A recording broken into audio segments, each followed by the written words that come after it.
We are the Whomping Willows.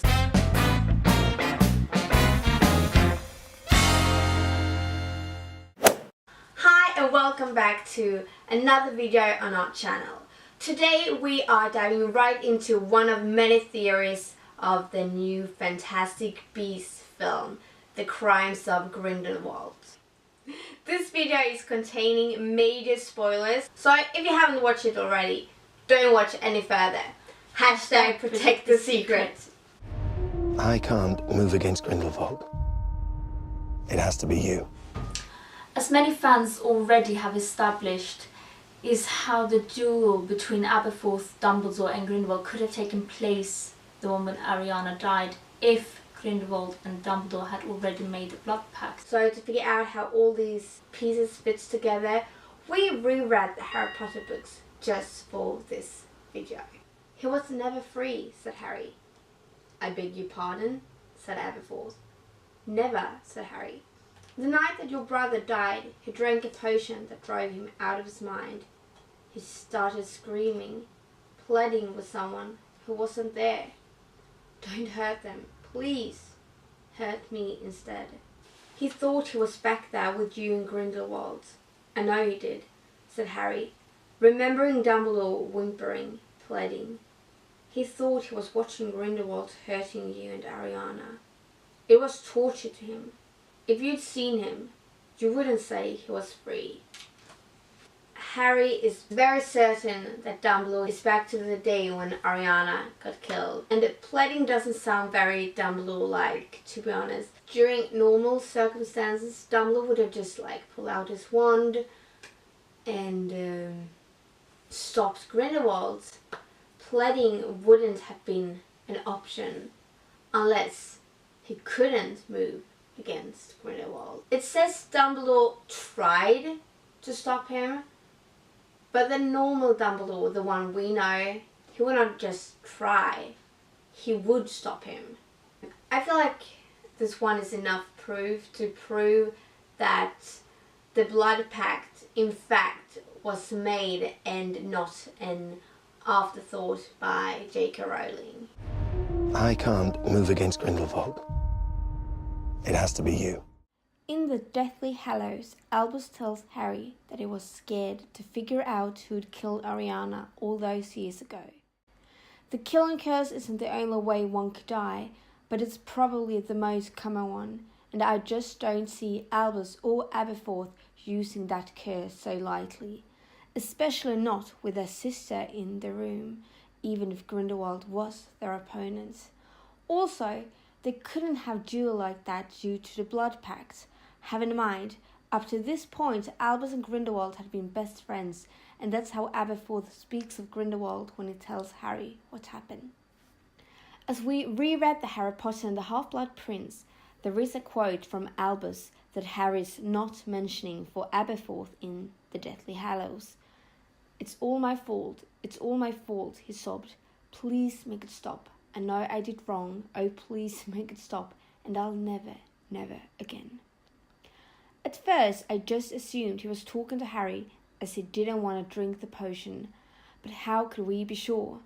What if, as Dumbledore says this, he is back in Godrics Hollow with Aberforth, Grindelwald and Ariana?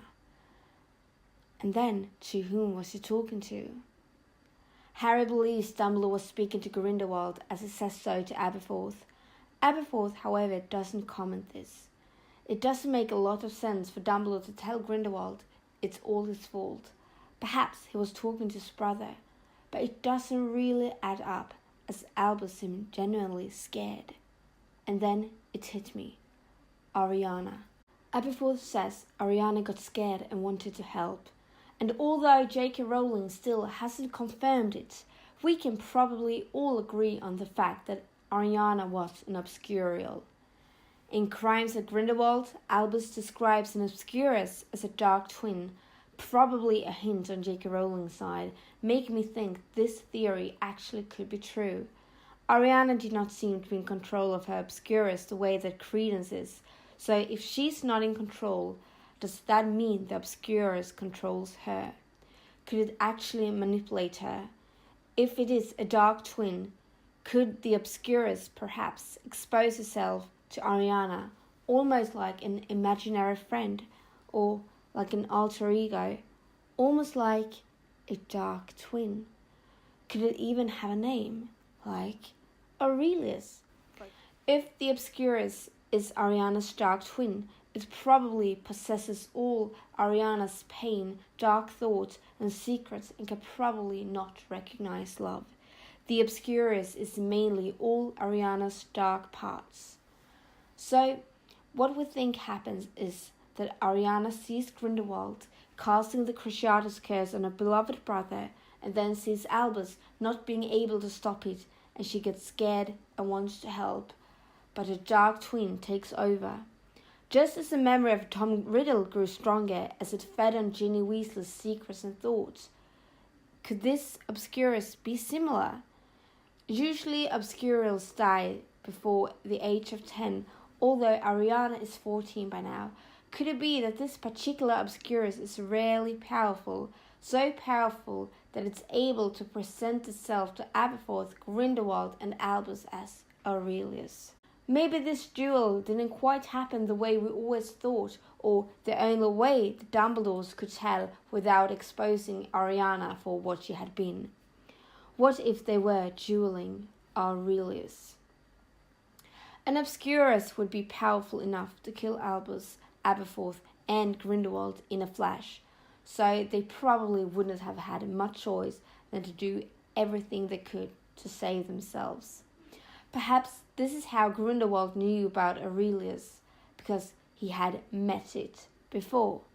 Perhaps Credence is just the Obscurus' new host, or maybe it was powerful enough to create its own body. And that might have taken some time. And not would it be the first time we've seen something similar in the Potter series, as Voldemort was able to create a new body when he didn't have one. Credence can, however, feel love, so I'm not sure how that actually would work, but still an interesting theory. This theory, however, would also explain how the duel could have taken place due to the blood pact, and it also would explain Dumbledore's splitting. He's telling Ariana/Aurelius that it is his fault in an attempt to protect Grindelwald and Aberforth from it, hoping a confession on the crime of not loving Ariana enough would calm it down and only kill Albus, the guilty one. He's trying to sacrifice himself. But perhaps the dark force in Ariana found all of them guilty somehow, as it only is the dark parts of her. What scares Albus the most? That he's responsible for his sister's death. Not only that he would have cast the curse that ended her life, but because he didn't love her well enough, and maybe feels partly responsible for her Obscurus. This would also explain how Grindelwald may have known Credence's true identity, as they've actually met before. It might have taken Grindelwald some time to put two and two together, but when he saw that baby phoenix, he realized. And even though Ariana's dark twin didn't have a name, such as Aurelius, he probably wouldn't have called Credence Ariana. I think that probably would have confused Credence. If that is the case, I believe he picked a masculine name closest to Ariana's, as Ariana means silver and Aurelius means golden. Please leave a comment down below with your thoughts and your theories. And if you like the video, give us a big thumbs up and don't forget to hit that subscribe button. See you in our next video.